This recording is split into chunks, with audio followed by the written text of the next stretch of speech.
নমস্কার, সবাই ভালো আছেন তো? কিছুক্ষণের আরও একটি নতুন ব্লগে আপনাদের সবাইকে স্বাগত। আজ একেবারে ঘরোয়া উপকরণ দিয়ে বানালাম ডিমের দারুণ একটা রেসিপি, আর আপনাদের সাথে এই রেসিপিটা শেয়ার করতে চলে এলাম। আপনারা পুরো ভিডিওটা দেখুন, নিশ্চয়ই ভালো লাগবে। প্রত্যেক দিনের একঘেয়ে ডিমের ঝোল বা তরকারির থেকে এটা খেতে একদম আলাদা, আর কথা দিচ্ছি একেবারে রেস্টুরেন্টের মতন স্বাদ। এজন্য আমি নিয়েছি কিছুটা কাজু বাদাম, কিছুটা আদা কুঁচো, 10 থেকে 12টা রসুন কোয়া, বেশ অনেকটা মতন ধনিয়া পাতা, আর নিয়েছি প্রায় 6টা মতন ডিম সিদ্ধ করে, আর সবশেষে নিয়েছি মাঝারি সাইজের 2টো পেঁয়াজ। চলুন রান্নাটা শুরু করি।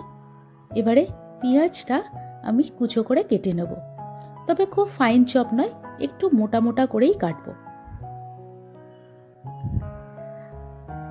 আমাদের বাড়িতে ডিম খেতে সবাই খুব পছন্দ করে, আর সাধারণত আমি যতটুকু জানি প্রায় প্রত্যেকটা বাড়িতেই বড় থেকে বাচ্চা প্রত্যেকেই মাছ বা মাংস এগুলো না খেলেও ডিমটা খেতে খুব পছন্দ করে।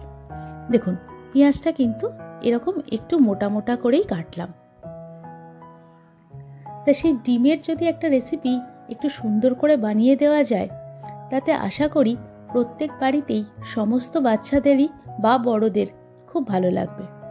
আর মাছ মাংস সবসময় হাতের কাছে না থাকলেও ডিমটা কিন্তু প্রায় সব বাড়িতেই হাতের কাছে থাকে, তার জন্য হট করে যদি কিছু মনে হয় বানিয়ে নিতে পারেন। আচ্ছা, সবজিগুলো সব কাটার পর এখানে আমি ডিমগুলোকে এভাবে একটু চিড়ে চিড়ে নিচ্ছি। এতে কি হবে, যখন আমরা গ্রেভির মধ্যে লাস্টে ডিমটা দেব, তখন এই ডিমের মধ্যে গ্রেভির একটা সুন্দর স্বাদ ঢুকবে, আর ডিমটা খেতে ফ্যাকাশেও লাগবে না।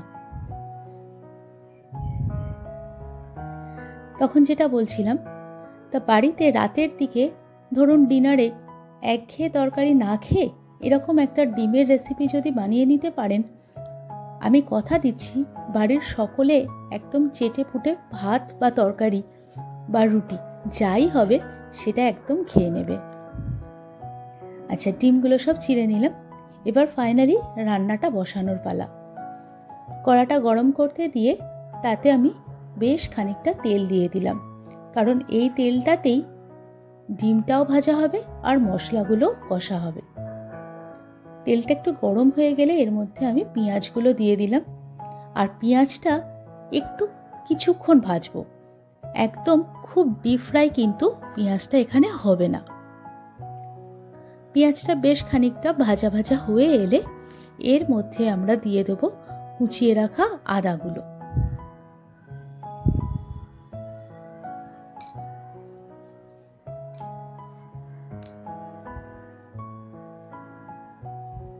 আদাটা দিয়ে আরেকটু নাড়াচাড়া করেই তারপরে ওর মধ্যে দিয়ে দেবো রসুন কুচোগুলো।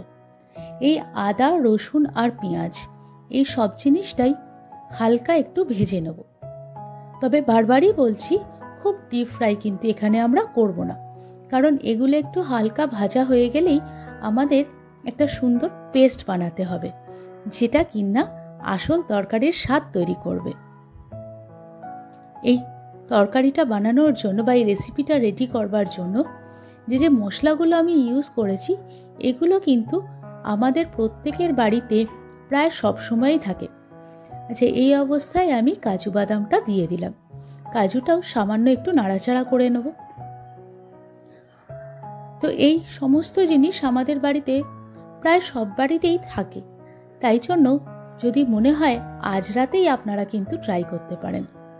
দেখছেন, পেঁয়াজটা শুধুমাত্র একটু গোলাপি গোলাপি হয়ে এলেই কিন্তু গ্যাসের ফ্লেমটা বন্ধ করে দিতে হবে, আর তারপর এগুলোকে পেস্টের জন্য একটা মিক্সিতে নিয়ে নেব। আমি এই রান্নাটা করার জন্য কোনো আলাদা স্পেশাল মশলা ব্যবহার করিনি। আমাদের প্রত্যেক দিনের রান্নায় যে মশলাগুলো ব্যবহার হয় সেইগুলোই শুধু সময় অনুযায়ী যদি ঠিকঠাক সময়ে দেওয়া হয়, তাহলেই এই রান্নার স্বাদ হবে একেবারে অন্যরকম। আমার বাড়িতে তো বললাম প্রত্যেকেই ডিম খেতে ভীষণ পছন্দ করে। আপনার বাড়িতে কারা কারা ডিম খেতে পছন্দ করে জানাবেন কিন্তু। আচ্ছা, এই যে পেঁয়াজটার সাথে কিন্তু তখন যে ধনিয়া পাতাগুলো কুচিয়ে রেখেছিলাম সেটাও দিয়ে এই দেখুন কি সুন্দর একটা পেস্ট তৈরি করে নিলাম। এবার ওই তেলটাতেই, মানে যেটাতে পেঁয়াজ, আদা, রসুন এটা ভাজা হয়েছিল, সেই তেলটার মধ্যেই ডিমগুলো দিয়ে দিলাম একটু ফ্রাই করবার জন্য। আর ডিমটা দিয়ে ওতে অল্প হলুদ গুঁড়ো আর অল্প লঙ্কা গুঁড়ো দিলাম। দিয়ে ডিমটা প্রথমে বেশ খানিকক্ষণ নাড়াচাড়া করে ভেজে নেব। আর তারপর কিন্তু দেবো এতে আরও দুটো আলাদা মশলা। এই যে এবারে ডিমের মধ্যে দিচ্ছি খানিকটা কাসুরি মেথি। এই কাসুরি মেথিটা থেকে একটা সুন্দর ফ্লেভারও আসবে, স্বাদও আসবে। আর দিলাম খানিকটা গোলমরিচ গুঁড়ো। এটা দেওয়ার পরে ডিমটা আরও খানিকক্ষণ ভেজে নেব। ডিমটা একটু ভালো করে ভাজা হলে তবে কিন্তু এর স্বাদটা ভালো লাগবে।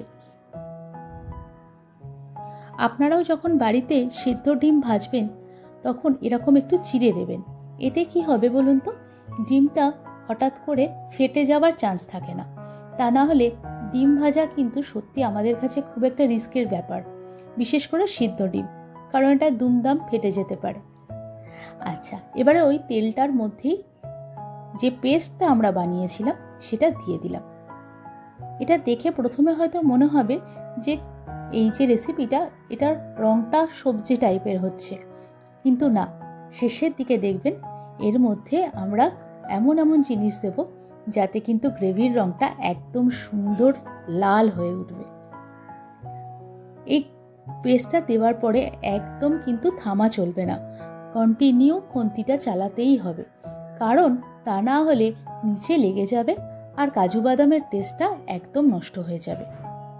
এই পর্যায়ে আমি দিয়ে দিলাম খানিকটা হলুদ গুঁড়ো, হাফ চামচ মতন লঙ্কা গুঁড়ো, 1 চামচ ধনিয়া গুঁড়ো, আর দিয়েছিলাম 1 চামচ নুন, যেটা আমি দেখাতে ভুলে গিয়েছি। এই সব কিছু দিয়ে আরও একটু ভালো করে নেড়েচেড়ে নিতে হবে। এই সময় যখন আপনারা নাড়বেন মনে হবে যে নিচে খানিকটা লেগে লেগে যাচ্ছে, তবে ভয় পাবেন না, ওটা একদমই লেগে যাবে না, কারণ আপনি যখন শেষে একটু জল দেবেন তখন কিন্তু ওটুকু ছেড়ে যাবে। কিন্তু অনেকক্ষণ যদি নাড়াচাড়া না করা হয় তাহলে নিচে যে লেগে যাওয়া অংশটা ওটা জ্বলে যাবে। মশলাটা বেশ কষে গেছে। এবারে এর মধ্যে আমরা দিলাম বড় চামচের 2 চামচ টক দই। টক দইটা আগে দিলাম না, তাতে কি হবে, মশলাটা ভালো মতন কষতে পারতো না। এই অবস্থায় টক দইটা দিলে মশলাটা এতক্ষণে বেশ কষে গেছে, তাই জন্য স্বাদটা বেশ ভালো হবে। টক দইটা দিয়ে আরও বেশ খানিকক্ষণ নেড়ে নিলাম, যতক্ষণ না টক দই আর মশলা একেবারে সুন্দর করে মিলেমিশে যাচ্ছে। আর এই অবস্থাতে আমি দিয়ে দিলাম একটু জল। আর জলটা যখন দেবেন অবশ্যই পেস্টটা যে মিক্সিতে করেছেন সেটাকে একটু ধুয়ে দেবেন। তাতে কি হবে বলুন তো, আমাদের ছোটবেলায় সেই মা বা ঠাকুমাদের শিল ধোয়া জলের রেসিপিটা বা ফর্মুলাটা অ্যাপ্লাই করা যাবে। এবারে দেখছেন গ্রেভিটা পুরো রেডি হয়ে গেছে। সব শেষে আমি ওপর থেকে দিয়ে দিলাম একটু ফ্রেশ ক্রিম। এই ফ্রেশ ক্রিমটা দেওয়ার ফলে রান্নার স্বাদটা একেবারেই রেস্টুরেন্টের স্বাদের মতন হয়ে উঠবে। আর ভেজে রাখা ডিমগুলো এবারে আমি এই গ্রেভির মধ্যে অ্যাড করে দিলাম। দিয়ে আর 2 মিনিট একটু নেড়ে চেড়ে নিলেই আমাদের রান্না আজকে একেবারে রেডি হয়ে গেল। তাহলে কেমন লাগলো আজকের রেসিপি অবশ্যই কমেন্ট করে জানাবেন। ইদানিং আমাকে অনেক বন্ধুরা কমেন্ট করে জানাচ্ছেন যে আমার রান্না তাদের ভীষণ ভালো লাগে। এটা শুনতে বিশ্বাস করুন ভীষণ ভালো লাগে। সমস্ত খাটনি যেন মনে হয় এখানে এসেই শেষ। আজকের মতন তাহলে ভিডিও এখানেই শেষ করছি। খুব তাড়াতাড়ি দেখা হচ্ছে পরবর্তী একটা নতুন ভিডিওতে। ততক্ষণের জন্য প্রত্যেকে সাবধানে থাকবেন, সুস্থ থাকবেন।